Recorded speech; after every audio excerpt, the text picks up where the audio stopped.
साथीहरू नमस्कार। सबैजनालाई सन्चै हुनुहुन्छ होला। म पनि सन्चै छु। आज लेकतिर जान लाग्छु साथीहरू।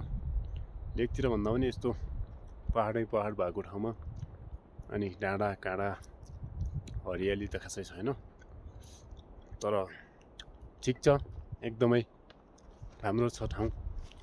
जान लाग्छु माथि घुम्नलाई है। माथि पुगेर माथिको त्यहाँको वातावरण, त्यहाँको दृश्यहरू कस्तो रहेछ, भ्यूहरू ल्याएर हजुरहरूसँग देखाउने छु। म जान लाग्यो अहिले त्यो ठाउँमा जाँदैछु साथीहरू।